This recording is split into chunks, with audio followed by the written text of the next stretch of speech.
Force on a moving charge. तो देखिए एक चार्ज है वो मैग्नेटिक फील्ड के अंदर रखा हुआ, ये रहा अपना चार्ज, ठीक है। इलेक्ट्रॉन हो सकता है, प्रोटॉन हो सकता है, मैं पॉजिटिव लिख रहा हूं तो कुछ प्रोटॉन टाइप का होगा, अल्फा पार्टिकल हो सकता है, कुछ भी हो सकता है। अब इस पे फोर्स जो लग रही है वो चलने की वजह से लग रही है, because of velocity v, because of magnetic field b। तो मैग्नेटिक फील्ड में ये चीज चल रही है, इसलिए इस पे फोर्स लग रही है। कितनी फोर्स लग रही है? Q into V cross B. ये क्रॉस प्रोडक्ट है, क्रॉस प्रोडक्ट है, इसीलिए साइन थीटा आ रहा है यहां पे। तो फोर्स कैसे मैग्नीट्यूड उसका निकालेंगे? Q V B sine theta. Theta इसलिए कि भाई जो एंगल वो मैग्नेटिक फील्ड पे ही इसके साथ बना रही होगी, उसका साइन ले लेंगे। अब ये होता है फ्लेमिंग्स लेफ्ट हैंड रूल से। तो देखिए मैग्नेटिक फील्ड अंदर है बी, और करंट इस डायरेक्शन में है। करंट यानी कि चार्ज की डायरेक्शन ये है, जो पॉजिटिव है वो इस डायरेक्शन में चल रहा है, making some angle with B. B ऐसे है, ये जा रहा है। करंट की डायरेक्शन ये है जिसको हम वेलोसिटी बोल रहे हैं, तो फोर्स कहां लगेगा? ऊपर की तरफ लगेगा। तो इस तरह से ये डायरेक्शन भी दिख रही है आपको। कई बुक्स में क्या होगा, वो लोग ये जो बी है उसे अंदर बनाने के लिए, भाई 3D चीज को 2D में दिखाना है, उसके लिए क्या करेंगे, मैग्नेटिक फील्ड को ऐसे दिखा देंगे।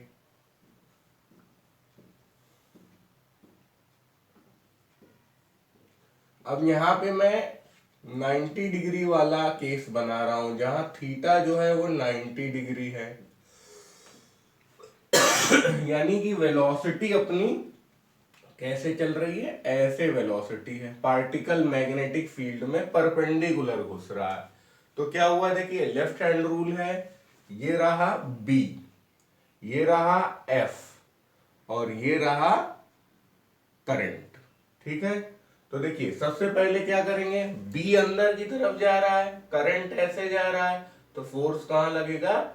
ऐसे ऊपर की तरफ लगेगा। तो यही यहां पे फ्लेमिंग्स लेफ्ट हैंड रूल लगाकर हम लोग फोर्स की डायरेक्शन को दिखा दिए। यहां पे भी देखिए एफ वी और बी, बी जो है वो अंदर की तरफ है। ये क्रॉस क्रॉस का मतलब है कि मैग्नेटिक फील्ड हमारी इनसाइड है। तो जो डायग्राम ये बना है ऑलमोस्ट वही डायग्राम ये भी बना है। यहां पे हम लोग थीटा को कोई भी एंगल पे दिखा पाए, लेकिन यहां पे हम लोग 90 डिग्री वाला ही केस बना पाए। ये फोटो आपको कई जगह बनी दिखेगी इस चैप्टर में। जब थीटा 90 डिग्री है तो वो वाला केस हम लोग यहाँ पे बगल में बना ही चुके हैं। This is the case of theta is equal to 90 degree. थोड़ा सा इसको और समझते हैं कि ये जाना ऐसे जाता है, चाहता ऐसे जाना चाहता है, और फोर्स हमेशा इस तरफ जा रही है। ये चीज हम लोग तब पढ़ चुके हैं जब ग्रेविटी पढ़ रहे थे, या जब हम लोग इलेक्ट्रोस्टैटिक्स में पढ़ रहे थे मोशन ऑफ इलेक्ट्रॉन। दोनों जो है भगवान की रची चीजें हैं। This is motion of electron and this is motion of planet. Motion of planet sun के अराउंड, ये रहा सन, और ये रहा प्लस चार्ज, जहां पे एक इलेक्ट्रॉन लगातार चक्कर लगाता है। सन जहां के चारों तरफ, सन के चारों तरफ अर्थ चक्कर लगाती। दोनों ही केसेस में क्या होता था, इनका मन है वेलोसिटी ऐसे चलने का, वेलोसिटी इस तरह से चलने का, लेकिन यहां पे इलेक्ट्रोस्टैटिक फोर्स ऑफ अट्रैक्शन आ जाता है, और यहां पे इलेक्ट्रोस्टैटिक फोर्स, यहां पे ग्रेविटेशनल फोर्स ऑफ अट्रैक्शन आ जाता है। तो 90 डिग्री 90 डिग्री, इस फोर्स को हम लोग बोल देते थे सेंट्रीपिटल फोर्स, है ना। सेंट्रीपिटल फोर्स का यहां पे क्या मैग्नीट्यूड था? F E is equal to 1/4 pi epsilon naught Q1 Q2 divided by R square.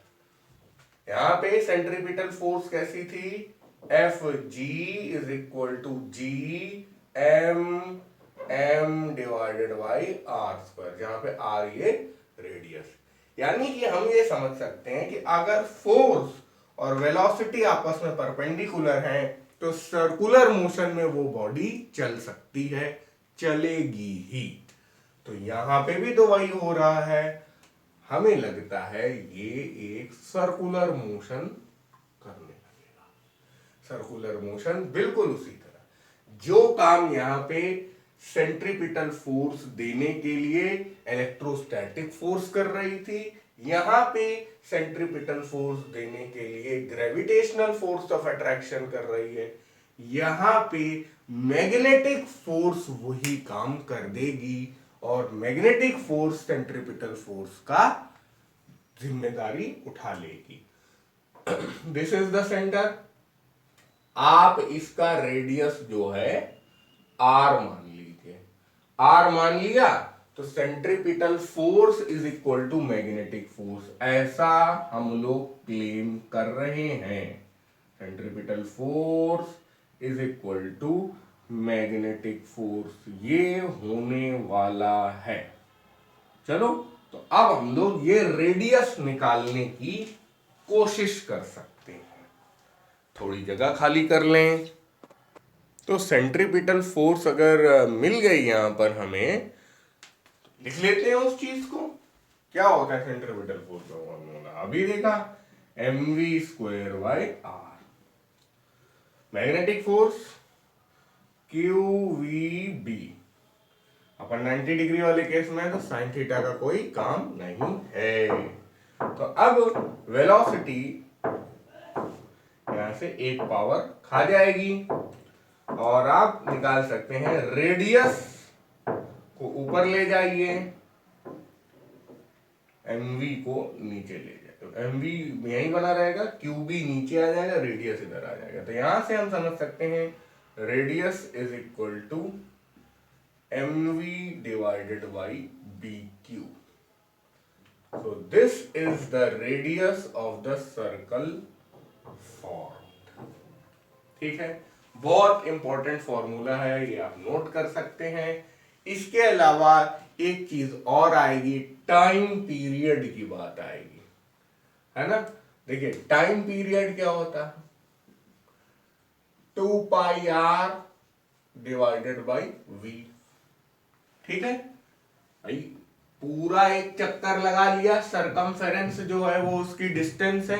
Time period होता क्या है, वन सर्कल मूव करने में जितना टाइम लगेगा, वन रिवॉल्यूशन करने में जितना टाइम लगेगा, वेलोसिटी v है उसकी।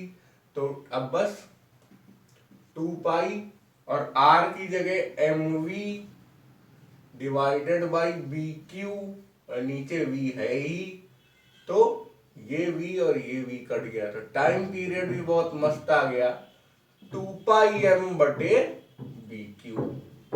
तो ये दो फॉर्मूले ऐसे हैं जो हमें याद करके चलने होंगे। जब ये दोनों फॉर्मूले कब वैलिड है, जब theta is equal to 90 degree, ये वाला थीटा। हम लोग ये भी जानते हैं कि टाइम पीरियड का जो उल्टा होता है, रेसिप्रोकल होता है, वो फ्रीक्वेंसी होता है। तो इसका रेसिप्रोकल कर लो, टी का उल्टा कर दिया तो 1, तो एफ आ गया, है ना। तो BQ डिवाइडेड बाई 2πm, ये भी आपसे पूछा जा सकता है। यहाँ पे बिल्कुल भी चिंता नहीं करिए कि किसका क्या मतलब है। B is the magnetic field, Q is the charge, coulomb में जो भी चार्ज होगा उसका, 2π कांस्टेंट, M क्या है, मास ऑफ द चार्ज। आप ये मत समझिएगा कि M मास ऑफ इलेक्ट्रॉन है, जो भी चार्ज घूम रहा होगा उसका मास हमें लेना होगा। R radius of the circle formed, है ना।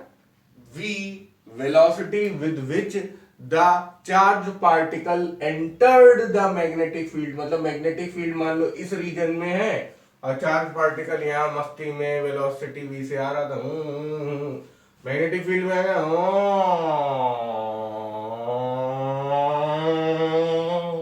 ऐसे चलने लगा, ये होता है। तो v जिस भी वेलोसिटी से वो मैग्नेटिक फील्ड में एंटर किया, t टाइम पीरियड है, f फ्रीक्वेंसी है, सब आपको आता ही है। इतने फॉर्मूले तो हम लोग जान गए, है ना। अब आप क्या पढ़ सकते हैं इसमें, काइनेटिक एनर्जी का भी formula, half M V square, half M V कहां गया, ये रहा, B Q R divided by M, इसका भी स्क्वायर, एक एम तो कट जाएगा यहाँ पे, तो काइनेटिक एनर्जी क्या हो जाएगी, नीचे 2 नीचे m, है ना, m स्क्वायर था, एक m इसे खा लेगा, ऊपर b square Q square R square, एक ये काइनेटिक एनर्जी का फॉर्मूला आ गया। आप अगर भूल भी जाते हैं ये सारी चीजें, मान लीजिए कि फॉर्मूले भूलने की आपकी आदत है, तो आप सिर्फ इतना याद रखिएगा, centripetal force is equal to magnetic force. यानी कि आपको कहां से शुरुआत करनी होगी, जहां से मैंने बताया, अगर आप M V square by R is equal to Q V B, इस इक्वेशन को याद कर सकते हैं, तो थोड़ी क्लास 11th की नॉलेज के साथ आप ये सारे फॉर्मूले खुद वहीं बैठ के डिराइव कर सकते हैं अगर जरूरत पड़ी तो।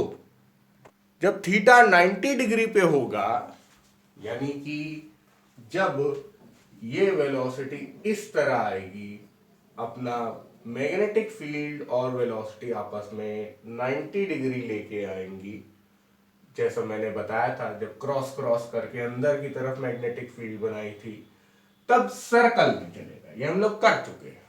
फिर अगर मान लीजिए ये बिल्कुल अलोंग द मैग्नेटिक फील्ड चल रहा है, तो इसकी वेलोसिटी भी अलोंग द मैग्नेटिक फील्ड है और मैग्नेटिक फील्ड उसे आगे ही ले भी जाना चाहता है, तो वो जैसे जा रहा था वैसे ही चलता रहेगा। यानी कि अगर मैग्नेटिक फील्ड अंदर की तरफ है, अपना जो प्लस चार्ज है वो मैग्नेटिक फील्ड के ही अलोंग चल रहा है, यानी कि थीटा 0 डिग्री है, तो वो जैसे चल रहा है वैसे ही चलता रहेगा, स्ट्रेट लाइन में चलने लगेगा। अब इन दोनों स्पेशल केसेस के अलावा कोई जनरल केस है कि ना तो 90 डिग्री है ना तो 0 डिग्री है, तब वो कैसे चलेगा, तब वो स्ट्रेट लाइन भी चलेगा और सर्कल भी चलेगा। ऐसा कैसे हो सकता है, तब वो सर्कल चलते हुए आगे बढ़ेगा, यानी हेलिकल पाथ में चलेगा। वो कैसे चलेगा, मैग्नेटिक फील्ड के अलोंग वो आगे बढ़ेगा और हेलिक्स बनाते हुए चलेगा, जैसे स्प्रिंग होती है उस तरह चलेगा। तो ऐसे हेलिकल पाथ का जो रेडियस होगा वो किससे डिफाइन होगा, M V sine theta divided by B Q. देख लीजिए रेडियस का जो फॉर्मूला था M V upon B Q, उसमें थी इधर 90 डिग्री अगर रख दिया जाए तो उसी फॉर्मूले में हम लोग पहुंच जाएंगे। और पिच थोड़ा सा ध्यान रखिएगा कैसे आएगा, पिच आएगा v cos थीटा की वजह से। देखिए वेलोसिटी का जो v cos थीटा है वो उसे आगे बढ़ाएगा और वेलोसिटी का जो v sin थीटा है वो उसे सर्कुलर पाथ में ले जाएगा। तो ये रेडियस और पिच के फॉर्मूले याद रखिएगा जब हेलिकल केस है। वो जो खूब सारे फॉर्मूले मैंने लिखाए थे वो किस केस के लिए था, सर्कल के लिए था। और स्ट्रेट लाइन का केवल यही पाथ का नाम ही पूछा जाएगा, स्ट्रेट लाइन में कोई फॉर्मूला नहीं है क्योंकि वहां पे वो स्ट्रेट लाइन ही पे ही चल रहा है, तो वेलोसिटी जो उसकी ओरिजिनली थी वो ओरिजिनल वेलोसिटी मेंटेन रहेगी, तो कोई और नए फॉर्मूले निकलकर वहां से बिल्कुल भी नहीं आ रहे हैं। मान लीजिए दो प्लेट्स हैं, एक पॉजिटिव और एक नेगेटिव, उनके बीच में पोटेंशियल डिफरेंस V है, तो उनकी वजह से इलेक्ट्रिक फील्ड E भी लग रही होगी, है ना, मतलब पोटेंशियल डिफरेंस है तो इलेक्ट्रिक फील्ड चल रही होगी। E is equal to D V by D X, ये तो हम जानते ही हैं पहले से। अब इसके अंदर एक प्लस चार्ज हम दौड़ाना चाहते हैं। प्लस चार्ज क्या करेगा, इलेक्ट्रिक फील्ड की डायरेक्शन को फॉलो करेगा। तो एक तो हो जाएगा कि हम लोग इस पे फोर्स जो लग रही है वो क्या हो जाएगी, क्यू ई, है ना। प्लस चार्ज का जो मैग्नीट्यूड क्यू है और उसका जो इलेक्ट्रिक फील्ड है इस डायरेक्शन में है। F is equal to Q E को दूसरी तरीके से भी हम समझ सकते हैं कि यार अब F is equal to M A भी होगा। इसका मास अगर m है तो ये एक्सेलरेट कर रहा होगा। तो यहां पे Q E is equal to M A एक इक्वेशन बन जाएगी। अब इसमें इस तरह के सवाल में क्या होगा कि आपसे चार में से तीन चीजें आपको दे दी जाएंगी और चौथी चीज आपको कैलकुलेट करने होगी। कभी मास पूछा जा सकता है, कभी एक्सेलरेशन पूछा जा सकता है, कभी क्यू पूछा जा सकता है, कभी इलेक्ट्रिक फील्ड पूछी जा सकती है। जो भी पूछा जाएगा उसके अलावा तीन चीजें दी गई होंगी। इस सिचुएशन में हम लोग क्या कर रहे हैं, ग्रेविटी को नेग्लेक्ट कर रहे हैं। मतलब ये नहीं सोच रहे हैं कि ये जो है ये नीचे भी गिरने की कोशिश करेगा, ऐसा हम लोग नहीं सोच रहे हैं। ठीक है। दूसरा एक और है कि अगर मान लीजिए कि इसे एक्सेलरेट कराया जा रहा है और ये स्टार्ट फ्रॉम रेस्ट करता है ना, मतलब u इज इक्वल टू 0 है और कुछ फाइनल वेलोसिटी v ये अचीव कर लेता है, तो ये v is equal to u plus A T किसको फॉलो करेगा, ये वाला एक्सेलरेशन यहां से आ जाएगा, है ना। a is equal to Q e divided by m आ जाएगा, तो ये 0 हो गया, q e divided by m t. ऐसे भी हम लोग ये v याद रखिए, ये v कंफ्यूजिंग ना हो जाए। So this is the initial velocity and this is the final velocity. u तो समझ में आ रहा है, u 0 है और फाइनल वेलोसिटी v है। तो फाइनल वेलोसिटी कैसे टाइम पे डिपेंड करते हुए आपको पता चलेगी, Q E T divided by M. ठीक है, this is the final velocity. कभी ये भी पूछा जा सकता है। एक और कंडीशन हो जाएगी, क्योंकि अब ये चेंज इन वेलोसिटी आ रहा है, यानी चेंज इन काइनेटिक एनर्जी आ रहा है, चेंज इन काइनेटिक एनर्जी आ रहा है, तो वर्क डन आ रहा है। Work done is equal to change in kinetic energy. Change in kinetic energy मतलब final kinetic energy minus initial kinetic energy. Work done क्या होता है, याद करिए, क्यू वी होता है ना, Q multiplied by V work done होता है। और इनिशियल काइनेटिक एनर्जी तो 0 हुई जा रही है, देखो हाफ m u 0 है ना, और यहां पे हम लोग क्या कर रहे हैं, half m v square minus half m u square कर रहे हैं। तो चलो u स्क्वायर ही लिख देते हैं। ये टर्म जो है वो अपना 0 हो जाएगा since u is equal to 0। तो एक और फॉर्मूला हम लोग का बन गया कि QV is equal to mv square divided by 2। ठीक है, तो इस सब कंडीशंस पे भी आपको सवाल पूछे जा सकते हैं। तो आपको केवल दो ही बातें याद रखनी है। ये क्या है, फोर्स बैलेंस की इक्वेशन है, और ये क्या है, work is equal to energy की इक्वेशन है। मतलब ये वर्क एनर्जी बैलेंस की इक्वेशन है और ये फोर्स बैलेंस की इक्वेशन। बाकी v is equal to U plus A T, S is equal to U T plus half A T square, ये सब तो आप जानते ही हैं। तो ये बहुत अच्छे सेट ऑफ क्वेश्चंस यहाँ से बनते हैं, कॉम्पिटिटिव में भी ये बहुत आता है।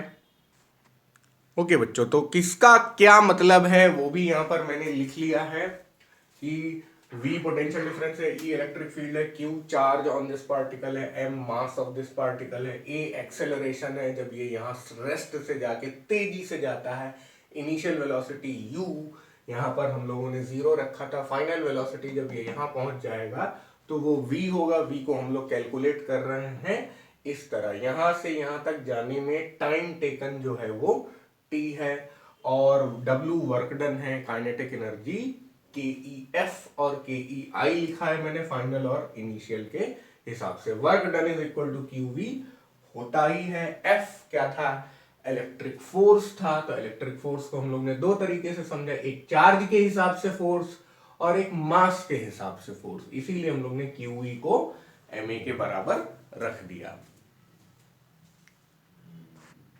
जैसे मूविंग चार्ज पे हम लोगों ने मैग्नेटिक फोर्स देखी, वैसे ही अब हम लोग एक करंट कैरिंग वायर पे देखेंगे। ये है करंट कैरिंग वायर, तार है, मोटा तार मैंने बना दिया है दिखाने के लिए, वैसे तो तार बहुत पतला होता है।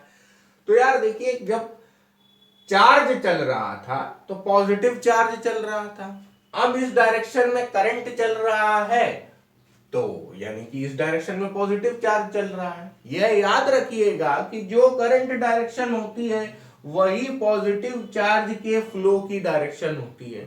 इसको हम रिकन्फर्म कर सकते हैं। जब भी हम लोग बैटरी वाला डायग्राम बनाते थे तो प्लस वाले बड़े टर्मिनल से, मतलब एक बड़ा एक छोटा बनाते हैं ना हम लोग, बड़ा छोटा नहीं होता, ऐसे तो बराबर होते हैं लेकिन बड़ा छोटा एक कन्वेंशन है दिखाने के लिए।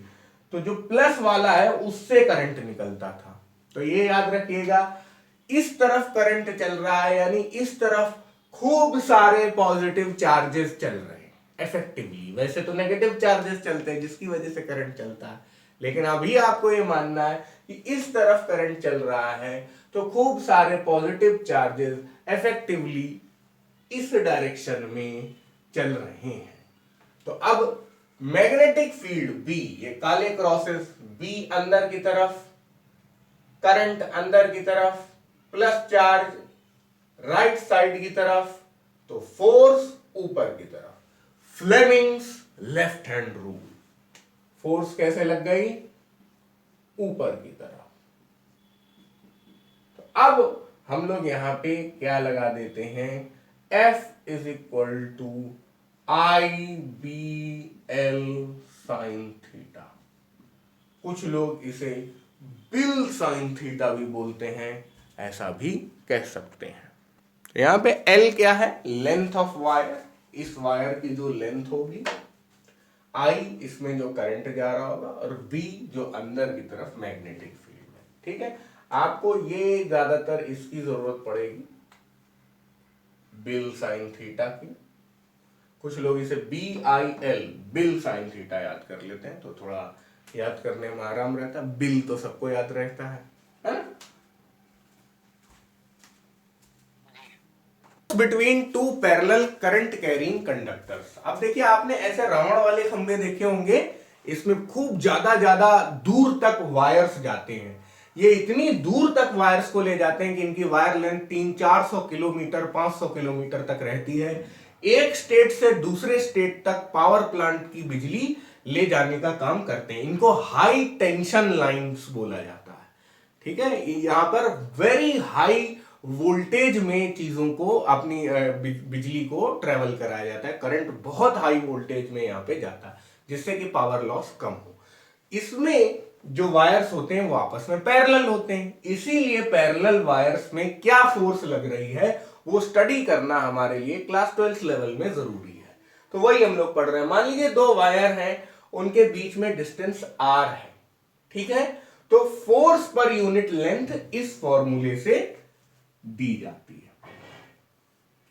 अब फोर्स कैसे आएगी? अगर मान लीजिए दोनों सेम डायरेक्शन में, तो फोर्सेस क्या करती हैं, वायर्स को एक दूसरे के पास बुलाती हैं। मतलब इस पे भी फोर्स क्या होगी, अंदर की तरफ लगेगी,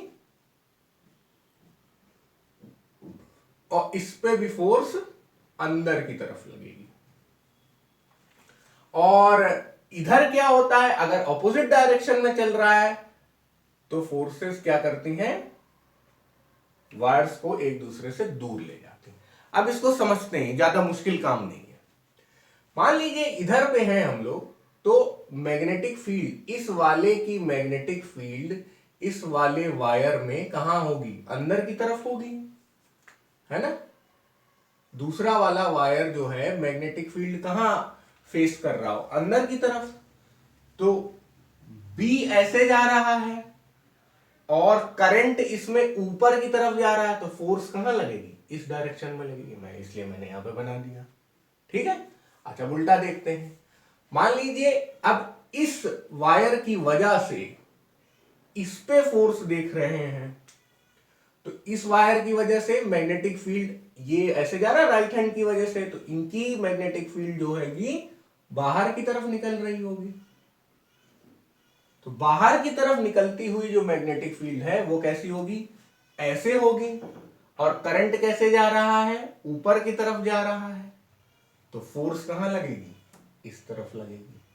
तो इसलिए जब सेम डायरेक्शन में करंट वायर्स करंट ले जा रहे होते हैं तो ऐसा लगता है कि वो आपस में अट्रैक्ट हो रहे हैं। और ऐसा हो भी जाता है, हाई टेंशन लाइन में तो नहीं, लेकिन घर के आसपास जो खंभे लगे रहते हैं वो कभी कभी एक दूसरे से टच कर लिए जाते हैं। इसीलिए उनको इतनी डिस्टेंस रखी जाती है कि वो टच ना करें, लेकिन कभी हवा की वजह से या लूज कनेक्शन की वजह से वो टच कर जाते हैं। ज्यादातर वायर्स का काम होता है सेम डायरेक्शन में ही करंट ले जाना। अब अगर अपोजिट डायरेक्शन में करंट ले जा रहे हैं तब क्या होगा, यहां वाला तो सेम सिचुएशन है, ये इधर करंट ले जा रहा है तो इसकी मैग्नेटिक फील्ड जो होगी वो कहां होगी, अंदर की तरफ होगी। अंदर की तरफ मैग्नेटिक फील्ड है और ऐसे जा रहा है मैग्नेटिक फील्ड, करंट नीचे जा रहा है, तो फोर्स इसकी कहां की तरफ होगी, बाहर की तरफ। तो इसलिए ये बाहर की तरफ आ रहा है फोर्स, तो ये थोड़ा बल्जिंग टाइप हो जाता है। इसी तरह इसमें भी बाहर की तरफ होगा और ये बल्जिंग टाइप हो जाएगा। आपको बस केवल ये याद रखना है, सेम डायरेक्शन में अट्रैक्शन हो रहा है और ऑपोजिट डायरेक्शन में वायर्स के बीच में रिपल्शन हो रहा है। यहां पे उल्टा है, देखो सेम डायरेक्शन में अट्रैक्शन हुआ जा रहा है ना। ये तो मतलब चार्ज थ्योरी के उल्टे चल रहे हैं हम लोग, लेकिन बस यही चीज एग्जाम में आ सकती है क्योंकि उल्टा है। और यहाँ पे वायर्स क्या करते हैं, ऐसा फील होता है कि रिपल्शन हो रहा है। यहां पे चार्ज की वजह से अट्रैक्शन रिपल्शन नहीं हो रहा, फोर्स की वजह से अट्रैक्शन रिपल्शन हो रहा है। तो इसका मैग्नीट्यूड याद रखिएगा और डायरेक्शन याद रखिएगा। बाकी किस वेक्टर का क्या मतलब है वो मैंने लिख दिया है। We are interested in force per unit length, mu naught upon 4 pi की वैल्यू अब याद ही कर चुके हैं। I1 पहले वाले वायर में करंट, अच्छा I1 I2 तो लिखा ही नहीं, और I2 दूसरे वाले में करंट, R दोनों के बीच में डिस्टेंस। तो ये वाली सिचुएशन मैंने यहां बना दी है। कभी ऐसा हो सकता है कि उल्टा करंट आ रहा है, तो वो वाली सिचुएशन यहां पे है।